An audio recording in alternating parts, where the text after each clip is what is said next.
So today I'm going to be sharing on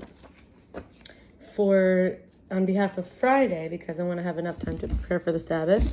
I went away last weekend and there are some things I pushed off for this week, and it's tomorrow, but it's going to be not clear how much time I'm going to have. And also I gave blood yesterday, so I may or may not need to rest more tonight. I don't know.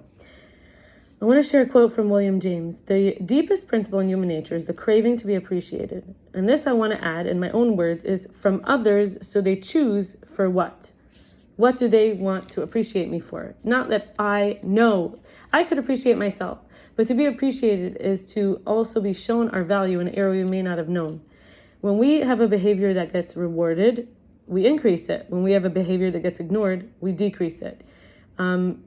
I'm sharing this inspired by the writer Alan Garner today, the book Conversationally Speaking.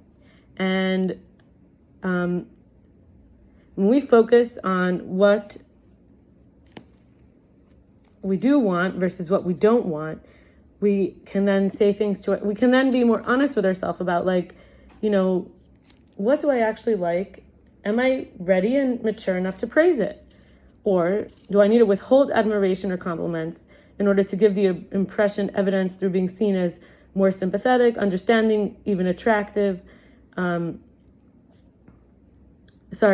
opposite. Like, do I want to be seen as aloof, above, like kind of better than you, that I'm not impressed? Basically, I'm unimpressed. I have been there, done that. Nothing really gets to me. I'm above it all, right? Or are we willing to be seen as sympathetic, understanding, and actually it's attractive? Why? Because the person is feeling praised, admired, complimented. It is counterproductive to not be in touch with what we like and want more of it. And instead, we're trying to show we don't like it. What kind of backwardness is this? That's why I have this channel, for helping us get to our true self. There's always enough is never enough as part of living. And King Solomon said it first, like, you have 100, you want 200, because if an encouragement's not given and comparison is done too, negative versus positive feedback. So what does this mean for us? Open and supportive climate can, like in social or emotional settings, the environment is conducive for growth and realizing one's potential versus having to strive endlessly for approval. So when we have to strive endlessly for approval, enough is never enough, because you get enough and then, like, you're not happy with it. You're not impressed by it. That person's efforts didn't matter to you. So you don't give your approval, and then they're not getting the encouragement.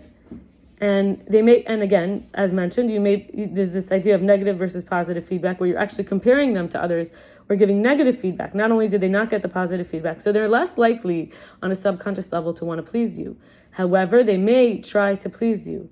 And all you're doing is creating a dynamic where the person is not actually grateful for you. They are resentful that you are in their subconscious addiction to pleasing you, if they feel they're stuck in a relationship with you, or you are representing someone who has something they want. It is not actually causing them to want to please you. Someone who's a people pleaser ends up with resentments. People who are, constantly self-berating, exceedingly cautious, self-conscious, inadequate, feeling inadequate, a defeatist, like self-sabotager. This comes from too much criticism or support. You're not going to be with someone who's being their best self. You're shutting down their life force that could, in their growth, they could offer you the best things you ever could imagine. Genuinely, what pleases you, and you would feel your pleasure. Instead, you're always withholding that you feel pleased, and you're just getting by on these. You're feeling like you're giving them little breadcrumbs, and so they're going to do more. But you're actually only getting by little bits of, like, they're pleasing you, but you're not actually feeling the pleasure. You just feel like the power that somebody wants to please you makes you feel important. But you don't get to enjoy that entire time. You never ever got to enjoy actually the pleasure of someone doing what you like, making you feel good. And not only that, but someone who is allowed to grow into their best self becomes a more powerful and capable person. So this person could develop connections. They could, beyond your imagination.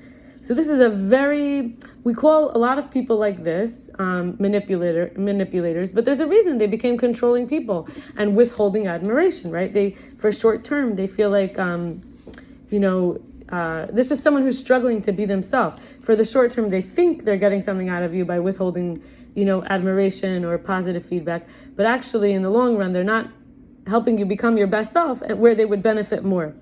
So This is obviously not a healthy person, and we want to be with honest positives. We want to be positive, and we want our positives to have power. Giving praise and consideration, admiration, and all this, and compliments, this benefits us. People will do their best, and they'll grow, and we want that.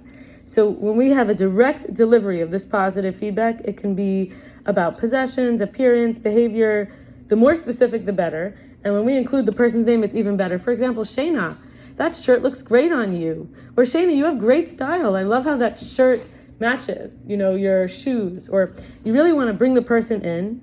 You want to be specific, and you want to be able to bring it back to something they did. Not just, oh, I like your shoes. That's wonderful. That is actually a great way to start. But eventually you could say, you are so good at accessorizing your shoes with your outfit, or things like that. So you end up giving this, and the person will continue to use their talents and also appreciate you and be more likely to give you positive feedback, and be more likely that everyone in the environment is not looking for negative, looking for positive. It's an orientation. When we, and I want to say, sometimes people deny the validity of the praise or try to be modest and discourage it. So it can be helpful to follow up with a question that's open-ended for them, not closed, not loaded, not leading. What does that mean? Let's give an example. Shane, I love how that shirt, looks on you, and how you style your shoes.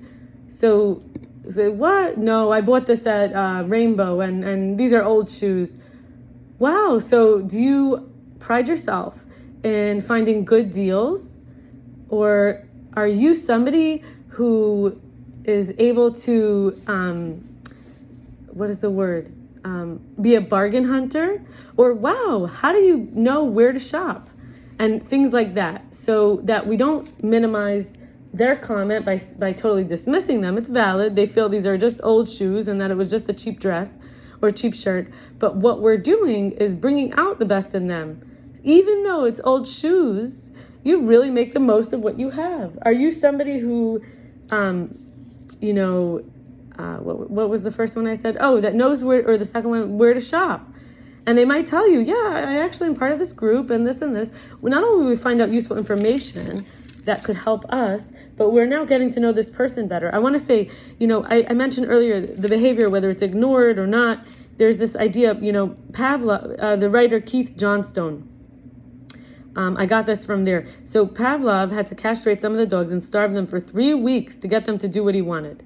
So let's say somebody is in a relationship. I mentioned it sounded very dark when I said it, and I kind of sugarcoated it. I didn't really, I said it, I didn't sugarcoat it. I said it in a normalized way. Like if somebody's withholding praise and you get into a people pleaser dynamic with them, and you feel like they are enjoying watching you scurry around trying to get their approval, and they're always withholding it, there are two possibilities here. One is they genuinely are not familiar with this dynamic. They are so used to the negative focus and keeping that in order to protect themselves from disappointment, and because they feel they're doomed and they have low self-esteem. So this person cannot receive your praise, your admiration, your kindness.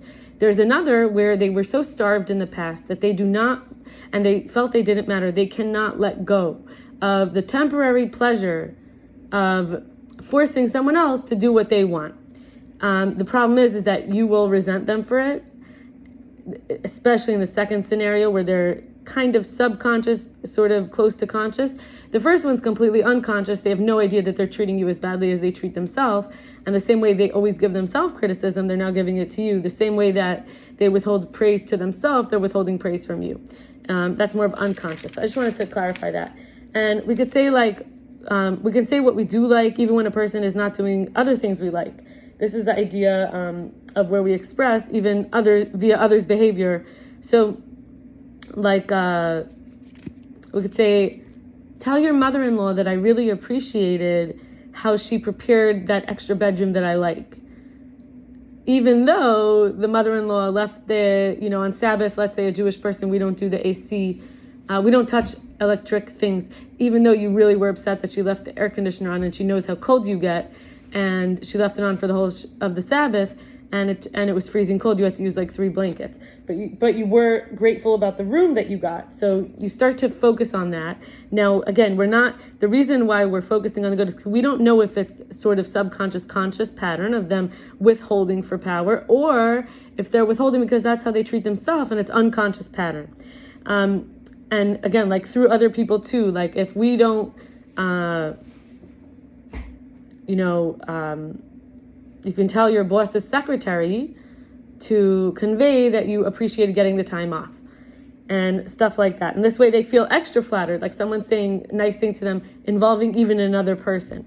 So this can often cause someone to do more of what you want. In other words, we're talking here about getting into the positive patterns. So when we remember nonverbal and verbal has to match. We can't be two mixed messages. You can't be like squinting at someone and say like, I love spending time with you. I'm so glad we got to meet. And meanwhile, in your head, you're like, how dare she, ask me to cover her food today? Doesn't she know, like, I know that I said I would pay for her, but doesn't she know my situation? Even though we switch off who pays for lunch, like, why wouldn't she take into account that I'll get the next 2 times? Like, she should have offered. She knows.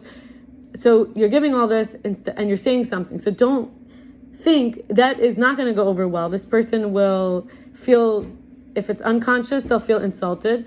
If it's conscious or subconscious, and they could sort of get a glimpse of it in themselves, they're going to feel like you're not authentic, and they're going to be less likely to be authentic with you. So in other words, you're making this person feel that you have this expectation of them, and they're going to feel powerful, that what they do has such an effect on you, and you don't know how to speak up. You didn't know how to tell them, could you get it this time? And they're going to, God forbid, it would violate